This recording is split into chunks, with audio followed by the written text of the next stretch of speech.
भगवान कृष्ण का गीता में उद्घोष है कि परित्राणाय साधूनाम विनाशाय च दुष्कृताम धर्म संस्थापनार्थाय संभवामि युगे युगे यदा यदा ही धर्मस्य ग्लानिर्भवति भारत अभ्युत्थानम अधर्मस्य तदात्मानं सृजामहम।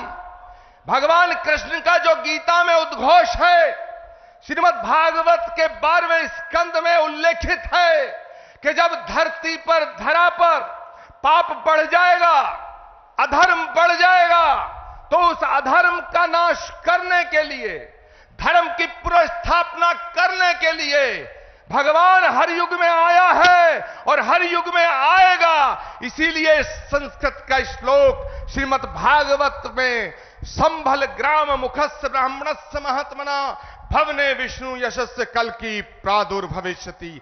इसका मतलब है कि भगवान त्रेता में राम के रूप में अयोध्या में आए, द्वापर में कृष्ण के रूप में मथुरा में आए और भगवान कलयुग में श्री कल की निष्कलंक के रूप में इसी धरा पर अवतरित होंगे। माननीय प्रधानमंत्री जी महोदय, भगवान जहां आता है वो धराधाम बन जाती है। अयोध्या में जितना काम भगवान का आपके हाथ से हुआ, ये ऐसा संयोग है जो सनातन धर्म और इस राष्ट्र की, इस ध्वजा को पूरे विश्व में फैलाने का काम, फहराने का काम, भारत की संस्कृति जो वसुधैव कुटुंबकम और विश्व बंधुत्व का संदेश देती है, उसको पूरी दुनिया में पहुंचाने का काम अगर आज कोई कर रहा है, वो भारत के यशस्वी प्रधानमंत्री नरेंद्र मोदी कर रहे हैं।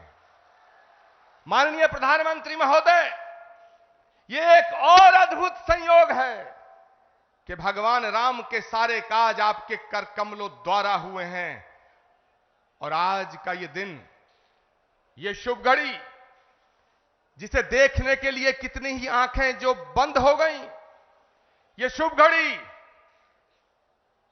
जिसका सपना हमारी कितनी माताओं बहनों ने देखा, और माननीय प्रधानमंत्री जी, ये आज सपना साकार हो रहा है क्योंकि श्री कल की धाम की पावन धरती पे आपके चरण पड़े हैं। हम आपका स्वागत करते हैं, हम आपका वंदन करते हैं, हम आपका अभिनंदन करते हैं।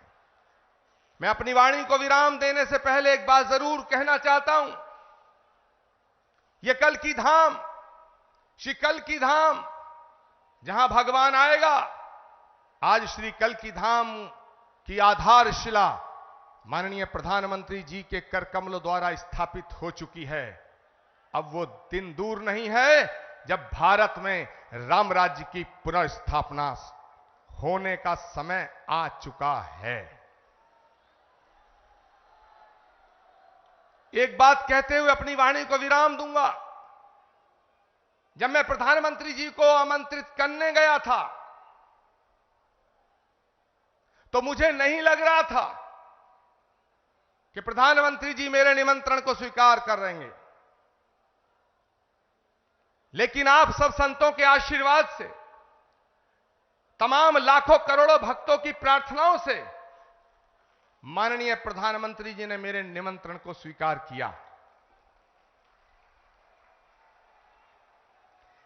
माननीय प्रधानमंत्री जी महोदय, जब आपकी तरफ से एक ट्वीट आया तो सारे देश के लोग, सारी देश की मीडिया मुझसे लगातार 15 दिन ये पूछती रही कि क्या प्रधानमंत्री जी आएंगे। मेरे पास कोई उत्तर न था, लेकिन एक उत्तर था। उन्होंने पूछा क्या उन्होंने कुछ लिख के दिया है। मेरे पास आपका लिखा हुआ कोई पत्र नहीं था। मैंने उस उत्तर में सिर्फ इतना कहा, जैसे शबरी को विश्वास था कि राम आएंगे,